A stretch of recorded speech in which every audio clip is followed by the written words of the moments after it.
On this week's edition of the Pick Six, coming off of the first of 3 consecutive Sundays without Green Bay Packers football, we are recapping what was an ugly loss for the Packers against the Detroit Lions in Week 4, looking ahead to Monday Night Football against the Raiders in Week 5, and every single thing in between. It's all coming up on this edition of the Pick Six. Let's roll.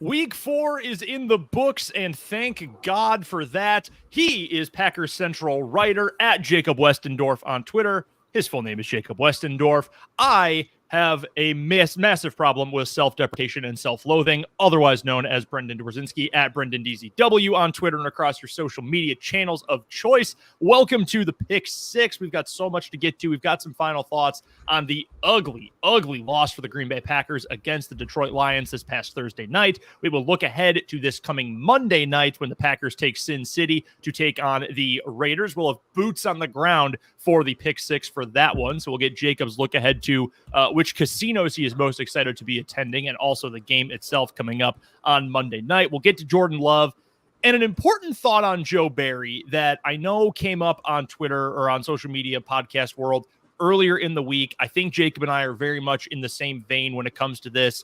And I know there's a lot of bloodlust for a guy who is pretty much indisputably one of the worst defensive coordinators in football, but also we need to have all-time bad defensive coordinator.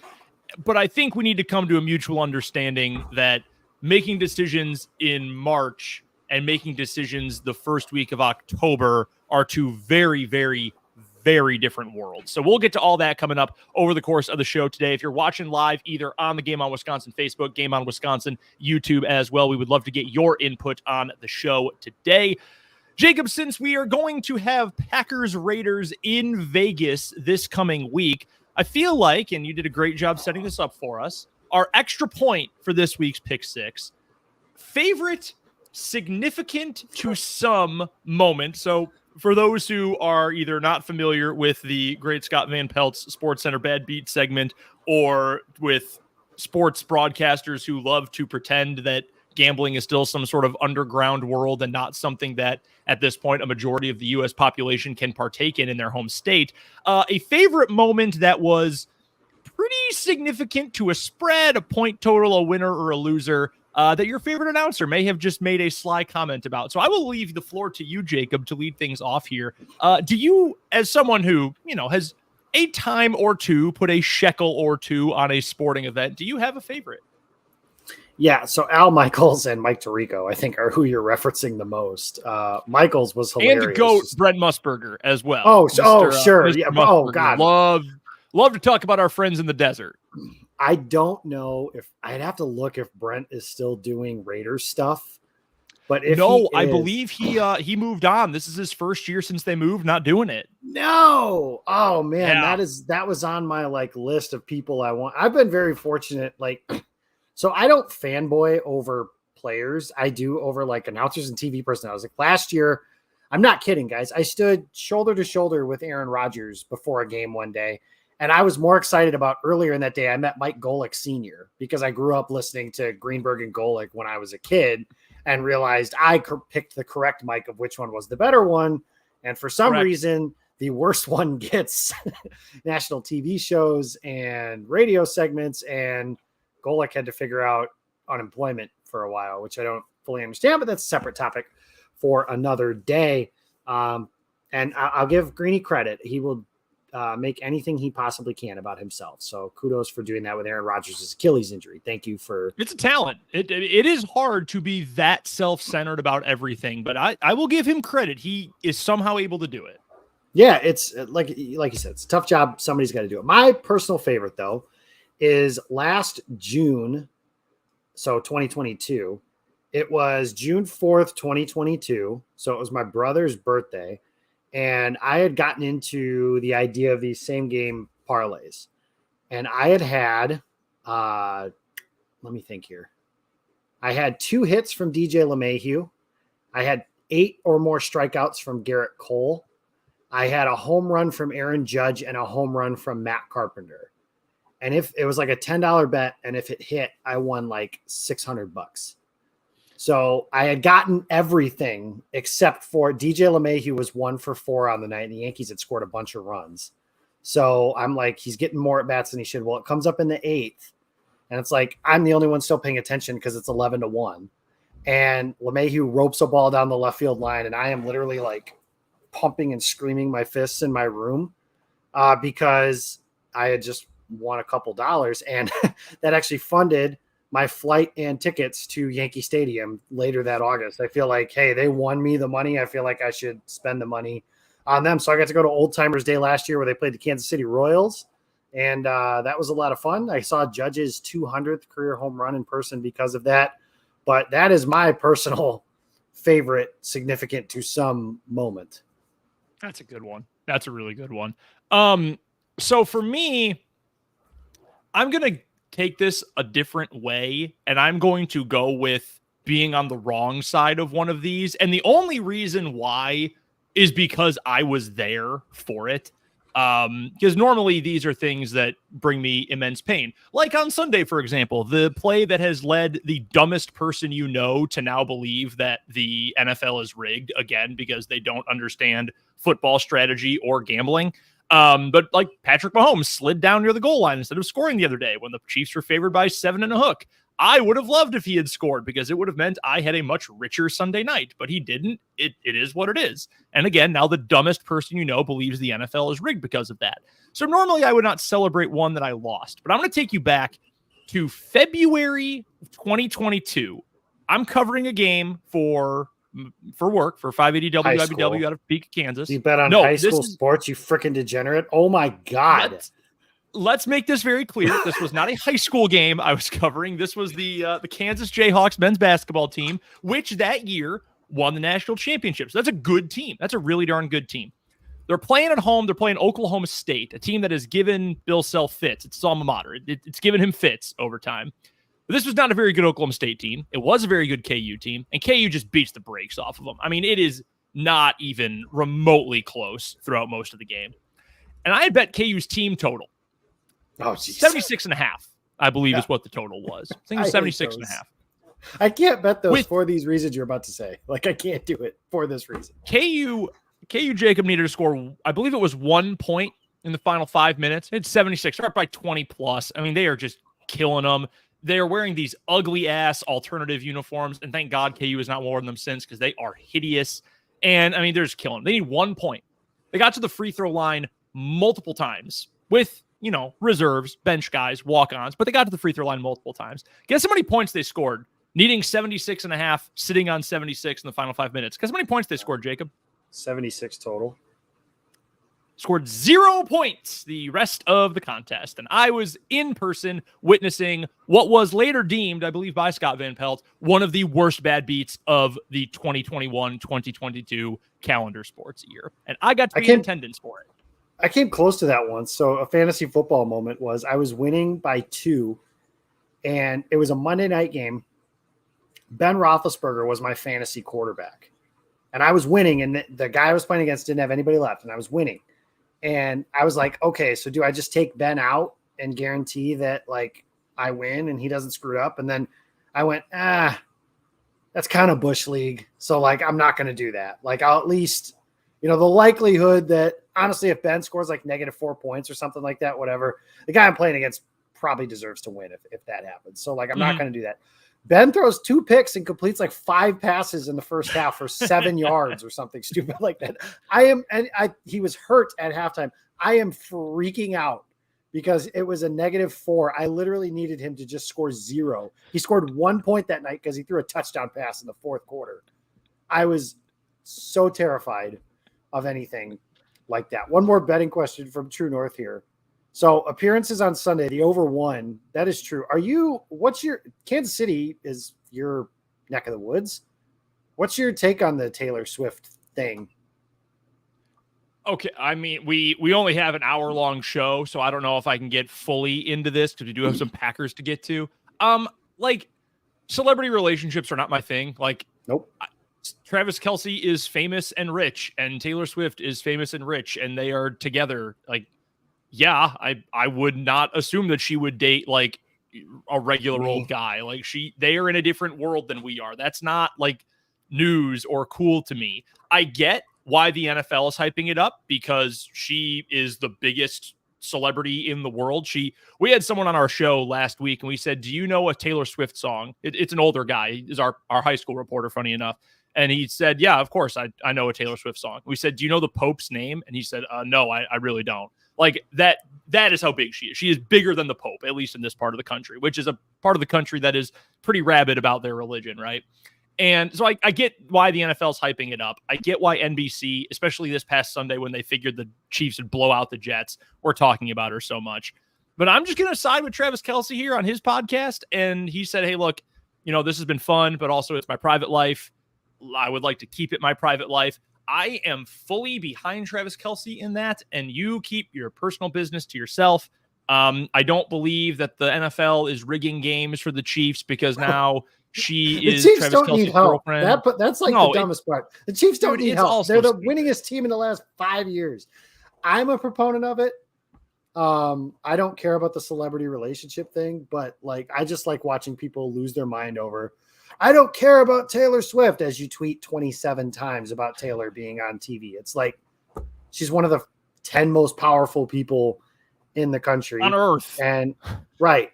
She's very famous. She sings a lot of songs that a lot of people are interested in, and she's nice to look at. Like, I mean, that's a thing too. So there's plenty of reason to put her on the television screen, and television producers know that. Sorry, Joe, I don't think so, but that's the way that's going to be. But I'm pro T Swift. I'm pro Travis Kelce. Saying Aaron Rodgers said this once, I think, when somebody had asked him about Danica Patrick or his family or something, and he had said, "My personal life is my personal life, and that is what it is."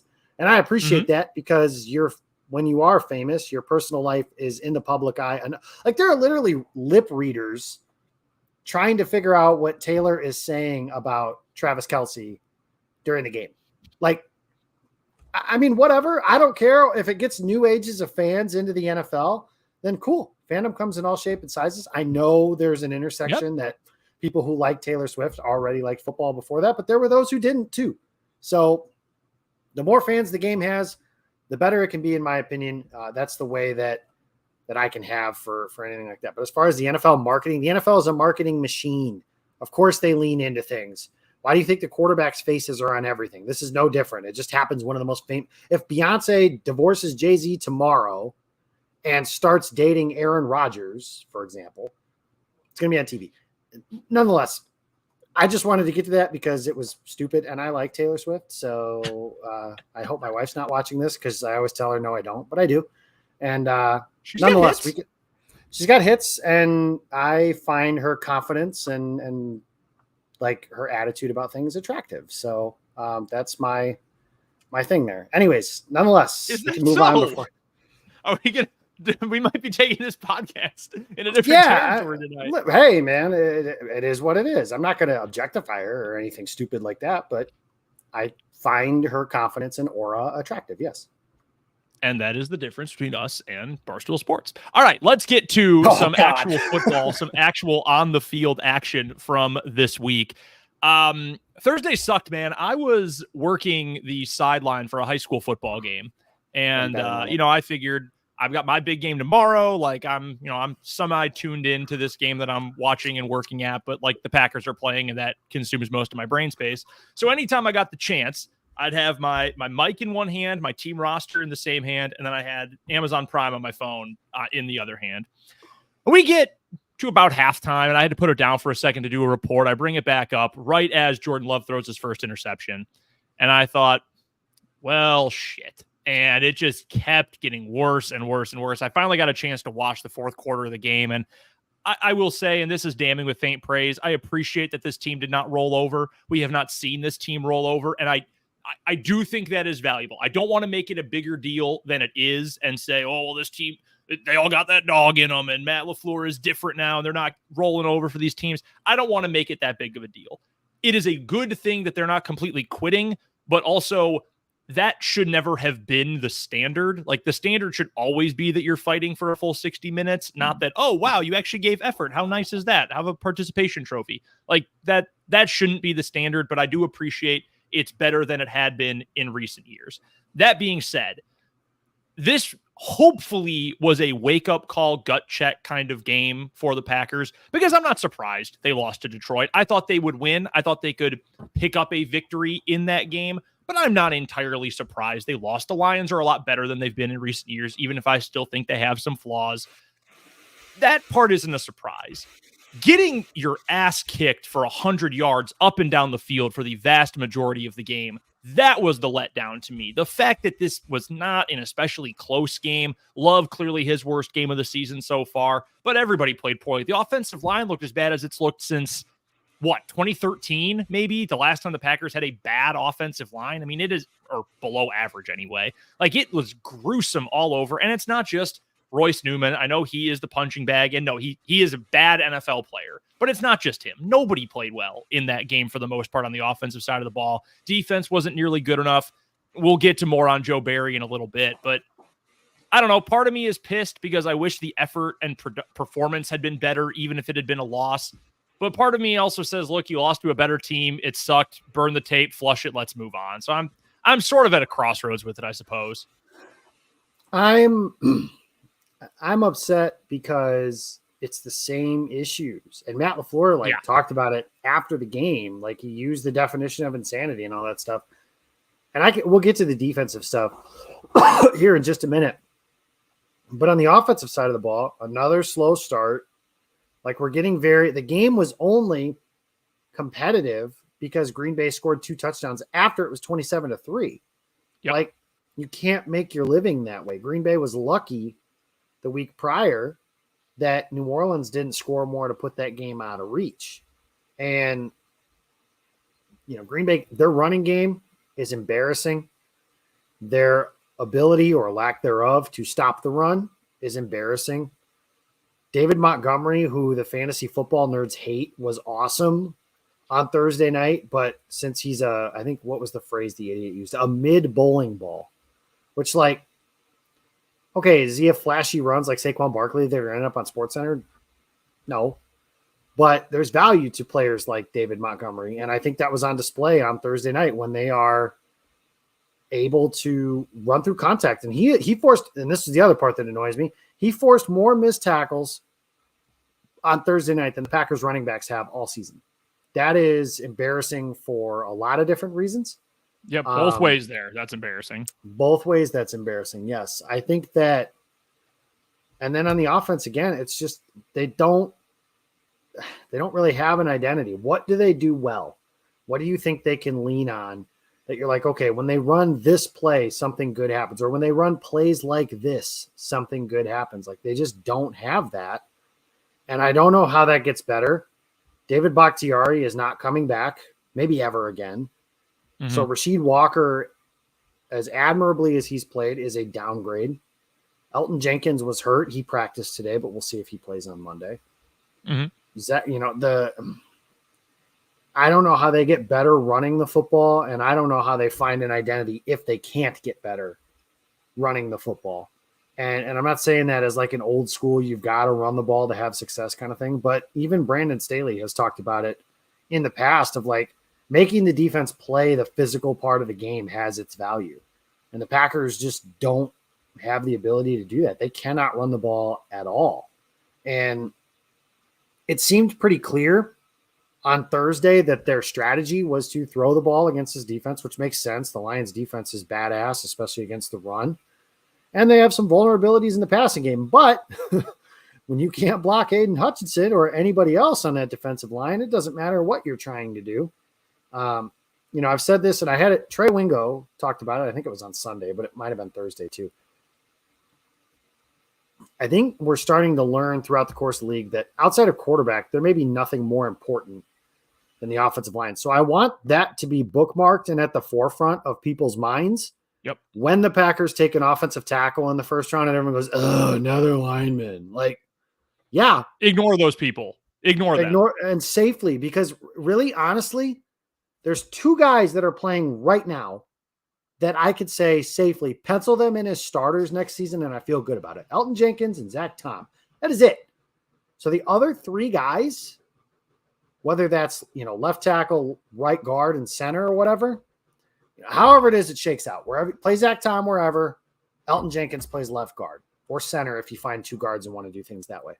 But those are the only players that I feel safe at penciling in for 2024. Now we're a long way from 2024. People can change my opinions.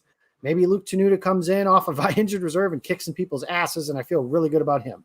That's it. Now, Green Bay's offensive line went from maybe the deepest in the league to in turmoil, and it can happen that fast.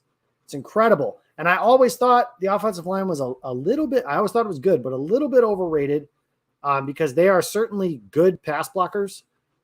This is what I kind of talked about last week. I don't know how they change things in the run game because, Brendan, if you need a yard and you have to go, say Elton's playing left guard now, but Walker, Jenkins, Myers, Runyon, Tom, you need a yard. Who are you running behind? I don't know. I don't know the answer to that question.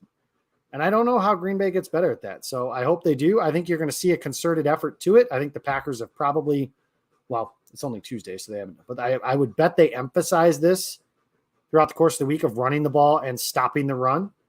And you'll see them see if it means anything on Monday night, but it's the most basic premise of football on both sides of the ball, and Green Bay sucks at it.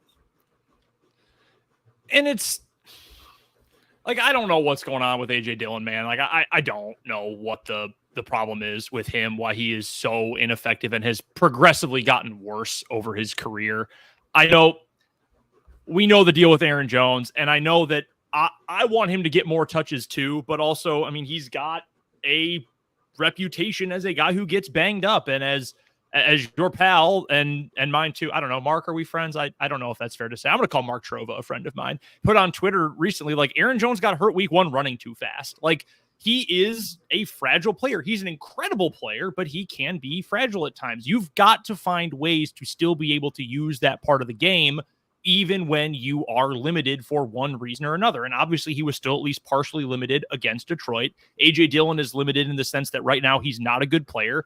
And like you said it last week, Emmanuel Wilson, awesome story. He's probably, and maybe this is even favorable, like the NFL version of a quadruple A player. The guys in baseball who are too good for the minors, but not good enough to ever stick in the majors. Like Mike Jacobs. Mike Jacobs is the all-time quadruple A player, the minor league all-time leader in home runs. Like, maybe that's what Emmanuel Wilson is, because right now he doesn't look like he is a long mainstay kind of player in the NFL. We know what Patrick Taylor is. And if you're telling me, well, maybe more of him is the answer, dude, I need you to take a lap. Like, that is not the answer at this point. So I don't know if it's adding someone. I know the Packers worked out James Robinson. I don't know. He's coming off an Achilles. He hasn't been effective in a long time. So I don't know what is going to fix that, but I do know what can help. And that is having guys up front who aren't getting their ass kicked. And I keep saying that phrase, but like, you can't get beaten like this. You cannot have guys that have draft pedigree or are so good at blocking for the pass and yet get absolutely no push in the run game. That you can't live like that. You need to be able to do something. And even though running backs don't matter and all you need to do is pass, like we went over all of that last week, you still need to be able to do it if called upon. And this Packers offense, as we know, needs to be able to run the ball. That is a massive part of what Matt LaFleur wants to do. This branch of the Shanahan family tree needs to be able to run the ball, to marry the run and the pass, right? They can't do it right now. And if you can't do that, that's going to make things harder on everybody, including your quarterback, including your play caller, and including on your ability to win games. So it's offensive line struggles. That's brutal. The fact that you can't get anything going in the run game only compounds on that. And yeah, the defense looking like trash. It is what it is. I am beyond thinking that is going to turn around. And I know it's early this season, and I would love to go from week 4 to week 14 and be able to say, hey man, this turned around and this looks awesome. And they did figure something out. I would love that. Why am I supposed to believe that's going to happen though? Yeah. And some of the stuff you're talking about in terms of the offensive line, philosophically, that's one of the downfalls of only picking college tackles and moving them inside to guard is yes, they're able to move. Yes, they're probably able to pass block because they've done a lot of pass sets, but I made the joke on Saturday that the Packers could just replace their interior with Michigan's 2 starting guards, and I'd be fine with it, and just move Elton into center and then roll that way. Obviously, that's not going to happen. There's a lot of different reasons for that. But again, that interior isn't good enough, and it hasn't been good enough to move people for years. And I say that plural. Really, honestly, the last time I felt really confident that you could line up behind that interior offensive line and get a yard in the run game or feel really good, even just holding guys out of the quarterback's lap in the pass game, was when they had Sitton and Lang. And that's been quite some time as well with Corey Linsley next to him. Or, maybe you can make the argument of 2020 when Elton was at left guard and they had Linsley as an all-pro at center. That's certainly something that you could talk about as well. But, these are problems philosophically that show themselves in games like this. And another kind of problem that I have with the entire thing is Green Bay has lost that same game for 2 decades. And I understand they've won a lot of games in that time frame, and they've won a Super Bowl, and they've done, I understand all that. But at what point do you get tired of and not only that, just kind of some of the bravado and the arrogance of, I can vividly remember the Packers get gashed by Raheem Mostert for 1 billion yards and 17 touchdowns or something like that. And they asked Gutekunst after the season, what are you going to do with that defensive line? And he was like, well, we like some of the guys we have. And, we got Montravius Adams coming back. And I was like, what? You like the guys you have that just got blown off the ball? You have to be – the best teams can win a multitude of fights, right? The best fighters can win a multitude of fights. And the Packers haven't been able to do that for a really long time. And like I said, maybe 2020 might have been the exception. But they didn't win the Super Bowl that year because they screwed a couple of other things up along the way. But this team – I don't know what style of game they can win, to be honest with you. They could beat the Bears. Congratulations. You could beat the worst team in the NFL. And you could beat the Saints by a point at home. But again, and this is a team trying to figure out what it is that they're good at. And I think the biggest letdown from what we learned is it's easy to say there will be growing pains, and this is a transition year, rebuild, retool, whatever you want to call it, is to find out that it's been a while since we've had to come to grips with the fact that the Packers are in a different weight class than some of these teams. And, for college football fans, for example, this looked like the University of Illinois trying to play against Ohio State. And you can just tell there's the difference, right, between those two teams. Burt catching strays, damn. Yeah, whatever. Name your example if you don't want Bielema to take a couple, but whatever. It looked like Green Bay didn't belong on the same field. And again, I'm not even really moved that much by the fact that, they scored twice when it was 24-3, 27-3, whatever. They're down by 3 scores, and that's when they start scoring. That should not be an accomplishment. It's not. And that's the thing, is it's not. It's the same as the argument we had last year when Love came in against Philly, and it's they were playing prevent. It's maybe they were in that game, maybe they weren't, but they definitely were with Detroit up by 3 scores. It's just a natural human instinct to have a bit of a letdown when you're up by 1 billion points. And the Packers, they haven't moved the ball in any game the last 3 weeks until they've been down by, or 2 weeks, until they've been down by 3 scores. So again, the ups and downs, all that stuff is fine. But if you want 1A of what needs to be fixed, it's that thing right there. And we'll get to 1B or 1 or whatever it is you want to talk about here down the road. Yeah, let's get to the quarterback here real quick, just while we're finishing up thoughts on the offense. I mean, I feel like this is the least intriguing performance review we've had so far for Jordan Love. It was clearly his worst game. And like the other games, there were a couple things that he did where I thought, great, that awesome play. That's good. That's an A play. If you were Pro Football Focus and you had rationale behind your grades, you'd give that a 2.0 on your scale of 2 to -2, and you move on. There are some moments there. There are also some moments like we have had in the previous 3 games where you say, Jordan, you just can't do that. Which interception was it that was just absolutely terrible? It was the first interception. Dude, what are you doing? There were those. The difference between this game and the first 3 is there were more of the dude, what are you doing than the dude, what you're doing is awesome. That was the problem in this game. And I know you've said, and accurately so, that you can't grade fully on a curve. I'm willing to personally to say, hey, look, I will give grace to the guy for having a truly bad start, because I don't think the first three in any of those games, from opening kickoff to final horn, he had a bad start in any of those three.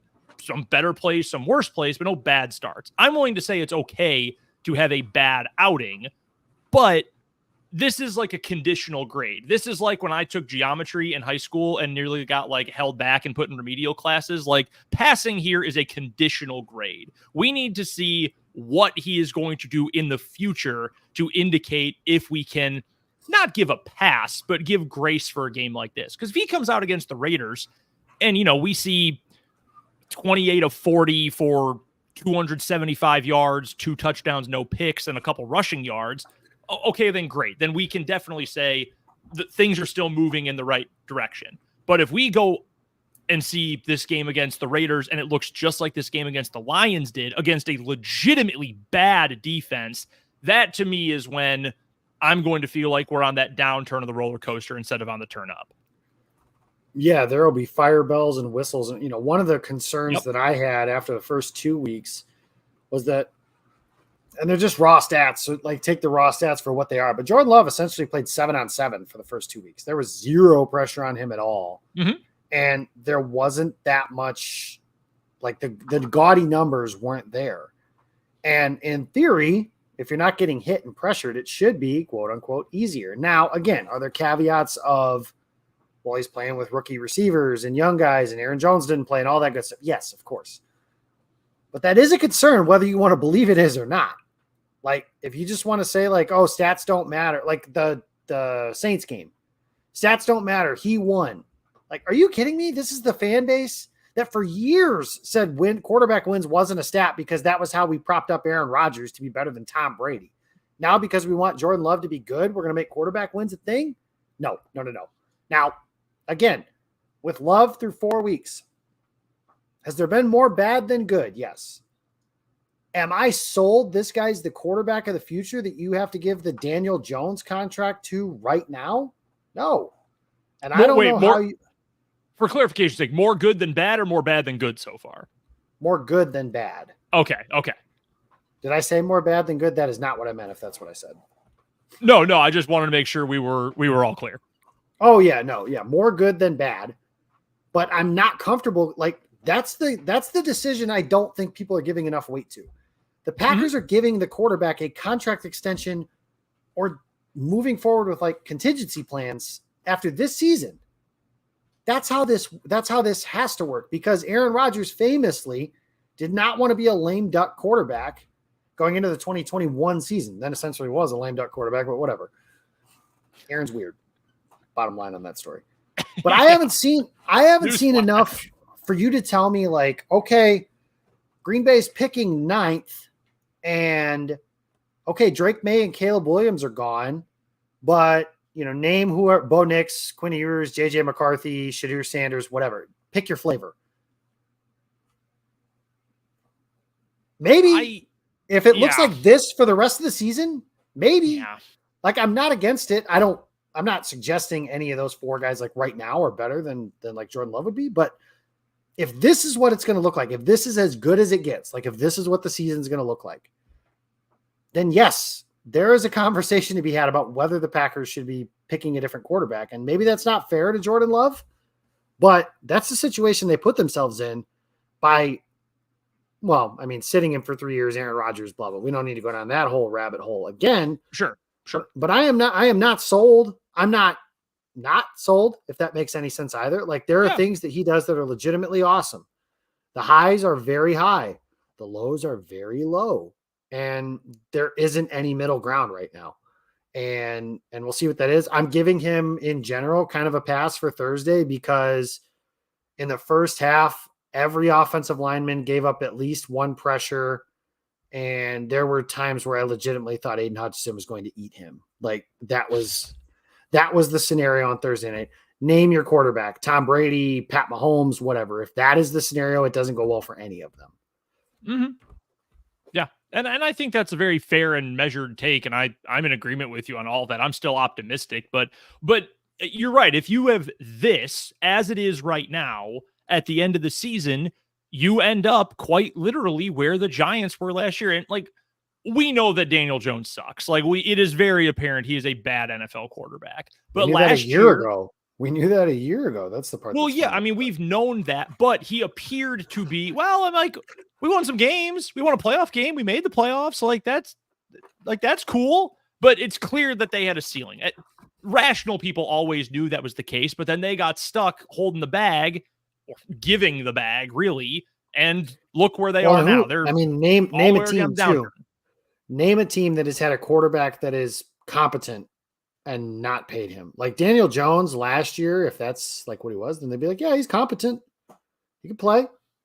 Yeah. That's what competent quarterbacks make. There is no middle class for these like Geno Smith, kind of the same deal. But how many, that's the hard part too, is for the people to say like, oh, if Jordan, like my friend Ross Uglum all the time says, if Love's like the 12th best quarterback in football, they need to let him go. Well, no team ever has done that.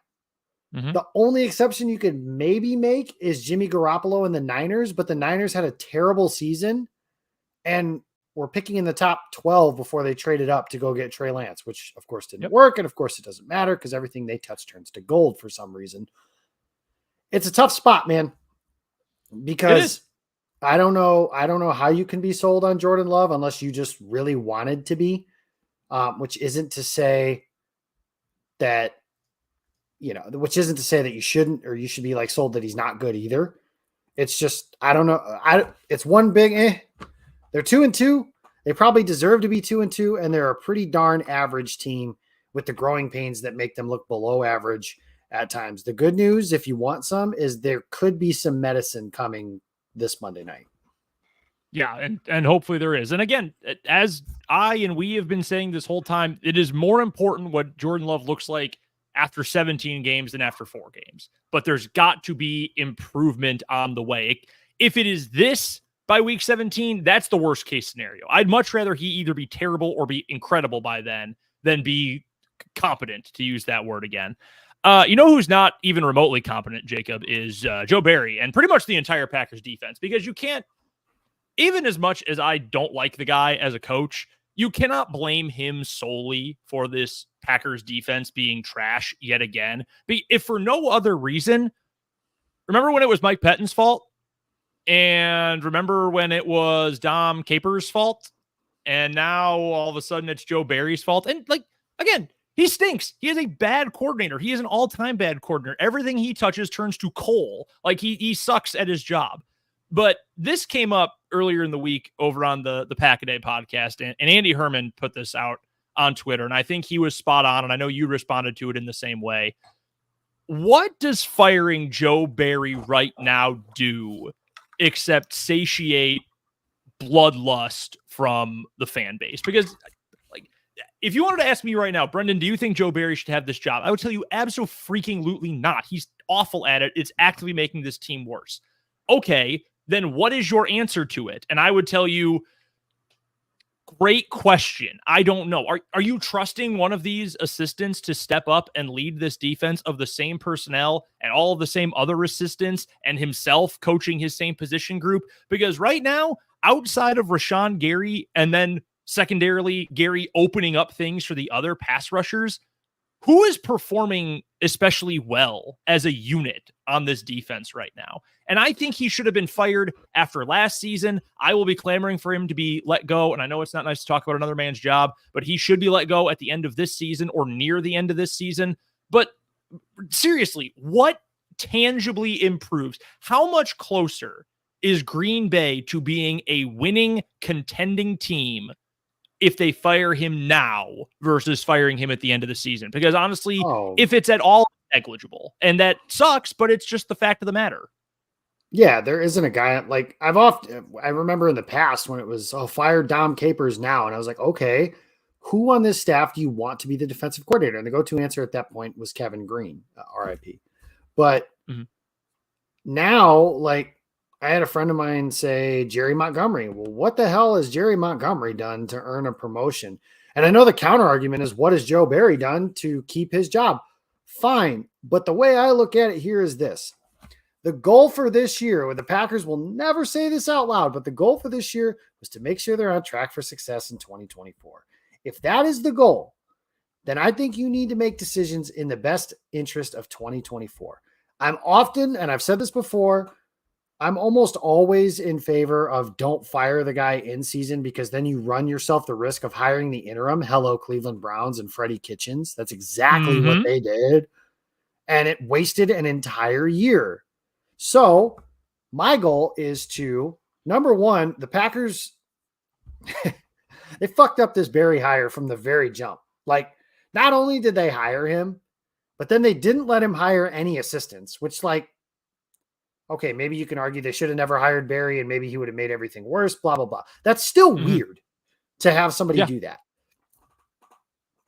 Then they hire him with a proven track record of bad over guys like Ejiro Evero, who didn't have a track record, but now has one of very good. I get you missed on Jim Leonard. I know that conversation is going to come up again this offseason. I also know that that is largely due to the fact that he used to wear a W on his hat, and maybe he's a really good defensive coordinator, but my thought for the Packers is find somebody who is a defense culture guy, similar to the way Rich Bisaccia was, although I don't know how much has that worked out either, but Rich Bisaccia type at defensive coordinator, if you're going to let him go. Those guys aren't available right now. They're not. Wade Phillips is almost a corpse. Like, with all due respect, he's 80 some odd years old. He's not coming out and he's not helping. And that's not a long-term solution by any stretch. If you want the defense to play aggressive, you don't want Leslie Frazier. Like, that's not going to work. So wait and see. Do the Jets fire Robert Saleh? Do the 49ers have some guys that are let go? Does a team fire a head coach who's like, and I don't want to use Brandon Staley as an example because I'm not really sure that's a good idea either, but that's the best way to find success in the future, is letting this new coordinator come in with a full off season, hire his own group or most of his own group. He can keep whatever assistants he wants and going from there. Firing Joe Barry right now. And again, you can tell me, and I will agree with you, that he should have been fired after they went 8-9. To not make any coaching changes after you go 8-9, except for allowing Jerry Gray to walk, is absolutely insane to me. But they did. The only thing it does now, I said, is give Twitter a scalp. And there is a, like you said, or a bloodlust, whatever you call it. All it is a way to give the fan base something to celebrate about in terms of somebody losing their job. And then what'll happen in 2 weeks? Probably nothing. Like, honestly, probably nothing. Green Bay, if there is a bump at all, it'll be whatever. And then not only that, like, just because they fire the coordinator doesn't mean the next guy's any good. I remember the Mike Pettin hire being unanimously approved, and it took you about 10 minutes to decide he sucked too. I think there is a organizational issue on the defensive side of the ball, and the Packers need to kind of audit and look themselves in the mirror for what type of talent and players are we targeting, and what is our philosophy on defense. For example, here's the example I used. Rashawn Gary, when he came out of Michigan, was an awesome run defender. Preston Smith, when he came to Green Bay, was a really good run defender. He's still okay. Kingsley Enagbare, when he came out of college, was a good run defender in college. Lucas Van Ness, I worry they're going to ruin him. All of those guys have gotten worse defending the run. That's just the example. Like, I just think that, one, defense is hard to play in today's NFL. But two, like the Packers, they just, and not only that, some of that talent, when somebody's like, oh, they got $1 billion first-round picks. Well, one of them is Devontae Wyatt. And I know Wyatt had a sack the other night. And who? Like, cool, but he stinks. Who is that? Yeah, Devontae Wyatt stinks. Like, he does. And again, I know he was a first-round pick. I know he had a big first game, and I know he had a sack in week 4, well after the game was decided. But if I have to watch this guy play undisciplined and jump out of his gap, causing runs to gash, that's the part where, like, the Joe Barry thing kind of falls on deaf ears to me, a little bit at least, because even if he's got it schemed perfectly, his players, some of them, don't do what they're supposed to do. So, Yep. No, that's where, I'm with again, you. I mean, you could blame the coaching, I guess, on that too, and say that like the guy should want to listen or whatever. But I don't know, man. I think it's a philosophical team-wide poison that is not solved simply by firing the coordinator. And not only that, they committed to the coordinator in the offseason and you're going to fire him 4 games into the season. Like, what does that show the rest of the team? Like, there's accountability and then there's crazy. And frankly, to me, in my opinion, I think that's crazy.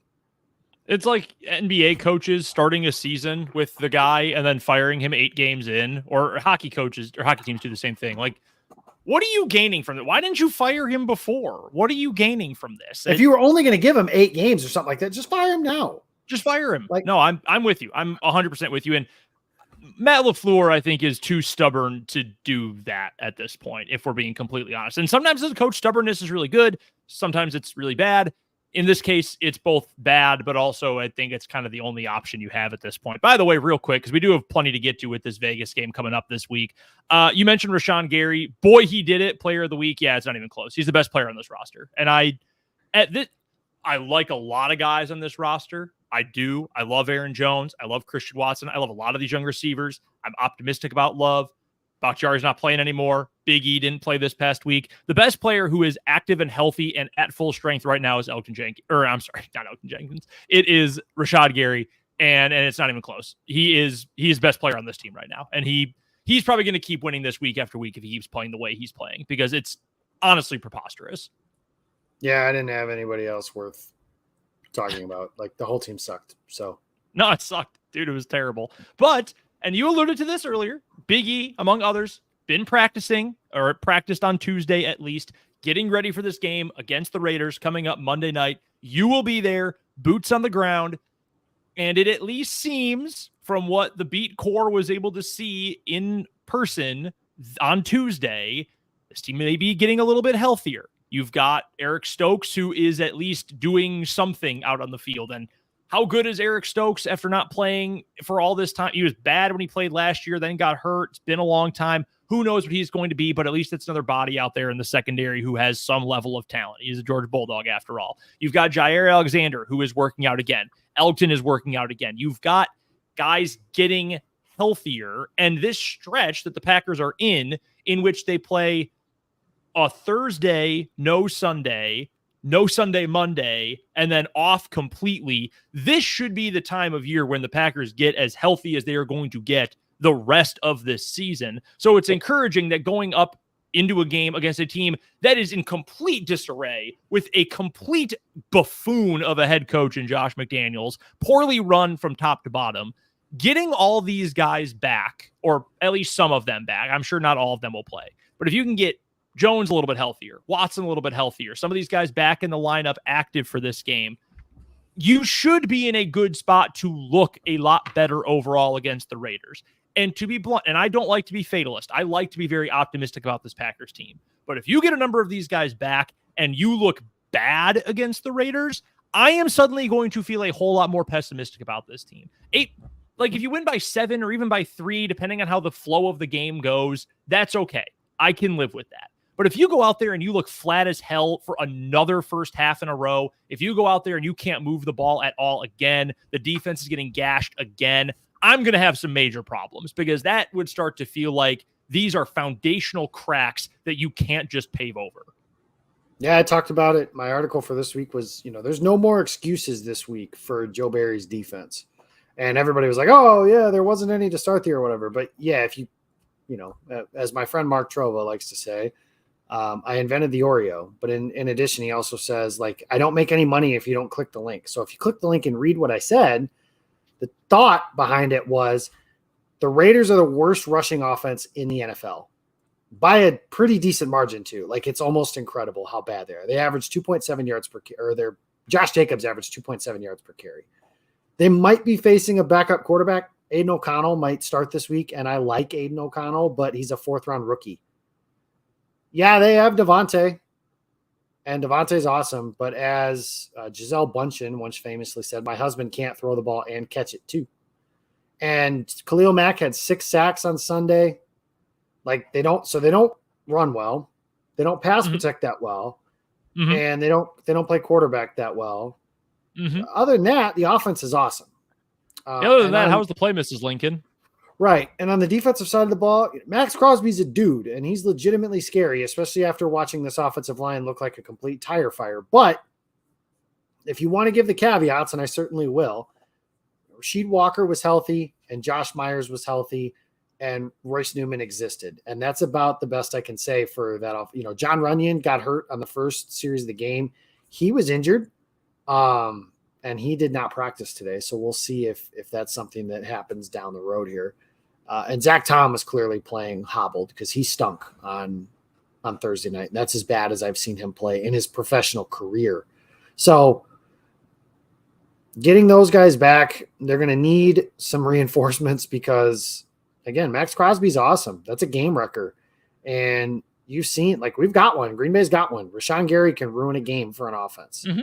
Green Bay just played.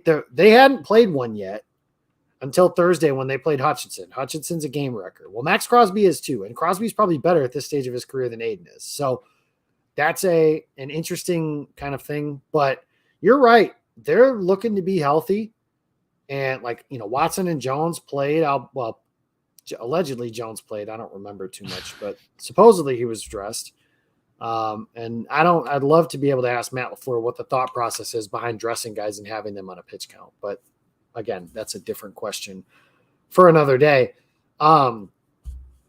If they're healthier and they look like they did against New Orleans, I got some questions because this Raiders team sucks, and there's really no other way to slice it. I think they're 1-3 early in the season here. They lost by a touchdown to the Chargers, who make a living trying to lose games like that, and they lost to Pittsburgh, for God's sake. They're not very good. So if they're not going to play to their standard, if that's the standard they play to, then any discussion of, and these discussions are always stupid anyways. I chuckled when Green Bay wins against New Orleans and everyone's like, oh, if they could just beat the Lions and they'll get to 3-1 and then they play the Raiders on the road and then they have the bye and then the Broncos and the Vikings, they could be 6-1. And I'm like, calm the hell down. I promise you they're going to lose games they're not supposed to.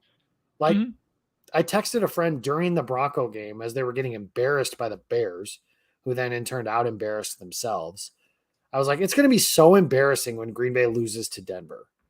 And maybe that won't actually happen, but there is no game that you should feel for this team either way, except for probably Kansas City. But slam dunk, no chance in hell Green Bay's winning this game. Or slam dunk, no chance in hell Green Bay's losing this game. They're just not on that level. So if they stink against the Raiders, they're probably on the level of, they're not winning this one or that one or that one. There's stuff, and that's a big one for Green Bay this week as they get moving. So let's get to a game pick then. Let's get to what is actually going to unfold in this game coming up on Monday. Again, we're going to go 3 Sundays in a row without a Packers game, which is very strange. The Packers are favored on the road, which is already a risky proposition if we're being completely honest. But this team sucks. The Raiders, that's what I'm talking about, not the Packers. The Packers are mediocre. The Raiders suck. And we've been over all the things that they are bad at. And frankly, they're not very good at anything other than giving up picks to get Devontae Adams, who is still a superstar, a true bona fide superstar in this league. The Packers need to be able to move the ball in this game. They've got to find a way to be able to move it down the field to get the run game going to some degree. Hopefully that means more Aaron Jones. He's going to have extra time to rest up. Hopefully you can see him a little bit more. Hopefully you can see guys, more guys get involved in the passing game, more Christian Watson, whatever it ends up being. You have got to find a way to move this ball against this defense. I believe, and correct me if I'm wrong here, I believe the Raiders are 32nd in overall defensive DVOA through the first 4 weeks of the season. And in case you don't speak stat, I'll translate it for you. They blow chunks. They are garbage, basura. They are horrible defensively. The Lions aren't great on defense, but they're obviously better than this Raiders team.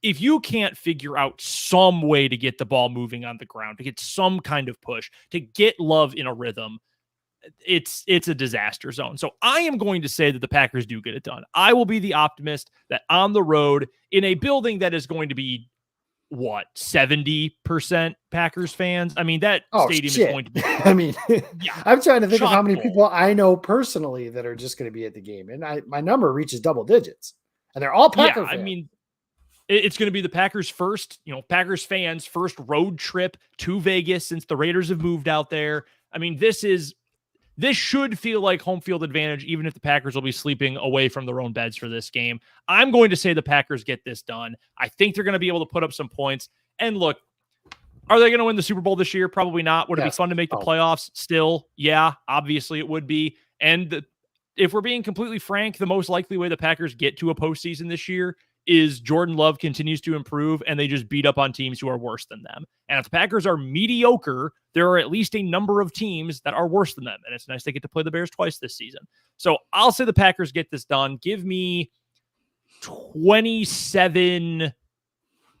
It's the NFL. Games are always close. I'll go 27-20. I'll say the Raiders score a little bit in garbage time, and then Packers fans will freak out and Twitter will completely melt down. Oh my God, we're only up one score. There's a whole 2.5 seconds left. What are we going to do? Fire Joe Barry. That's going to happen because it happens all the time. I'll say 27-20. Packers get it done. They look like baseline competent defensively, and the offense might even look good in this game. So that would be the over. Yeah, that'll be the over, and I'll take the Packers to cover too. Yeah, so I don't know if you guys know this or not, but at the beginning of the year, I put out my picks, and I pick every single game the Packers play, like at the beginning of the season, not knowing who's going to be injured or anything like that. It really is an exercise in tomfoolery, but I find it fun. So I am 4-0 in those games. I had them beating Chicago, losing to Atlanta, beating New Orleans, losing to Detroit. Hey. I had them beating the Raiders on Monday Night Football at the beginning of the season. Green Bay's getting healthier. The Raiders quarterback stinks. Their defense is worse than I thought it might be. The only thing that has me holding back from saying like Green Bay blowout is, number one, I don't know if they're any good. Number two, Marcus Peters has 29 interceptions in his career, and he is an expert at baiting the opposing quarterback. Now, I thought for sure Tyrann Mathieu would do that against Jordan Love, and he did not. Mm-hmm. But I think Marcus Peters could be somebody, and he's somebody who, when he catches them, sometimes they end up in the end zone. And pick sixes, hey, great show title. Somebody should use that. Pick sixes are like, if turning the ball over is the fastest track to losing, turning the ball over and that turning into a touchdown is an even faster track to that team losing.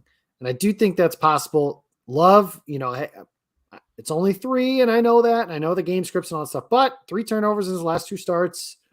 Getting a little leaky here. Would like to see him take care of the ball. But like I mentioned earlier, I think there's going to be a committed focus to running the ball and stopping the run. Devontae is going to get his because he's Devontae and he's awesome, even if they have Jair back. But I think if they have Jair back, that is a great battle and they can try and limit him. And the Raiders can't block anybody, man. Like if Khalil Mack got 6 sacks, what can Rashawn Gary do? I hope that the Packers start. We're out of time, so I can't do this, but I hope they stop giving snaps to Enagbare and Justin Hollins that should be going to Lucas Van Ness.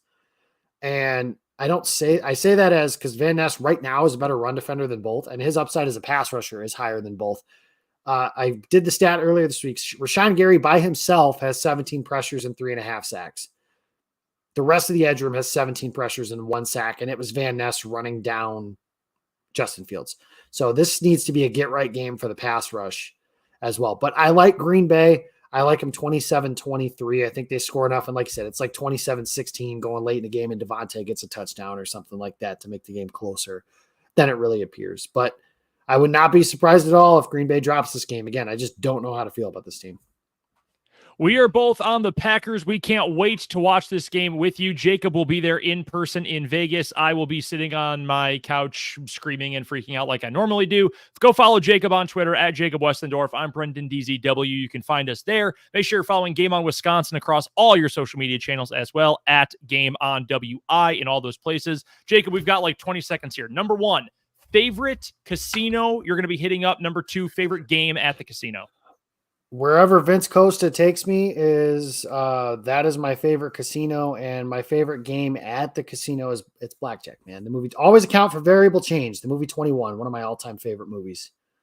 It is a great film. It is a great game. Jacob, enjoy Vegas. Enjoy the game. You guys enjoy the game as well. Thanks for checking out the podcast version of the show, live stream, and all that good stuff. This has been the Pick Six for Jacob Westendorf. I'm Brendan Dzwierzynski. We will talk to you guys coming up next week, hopefully after a Packers win.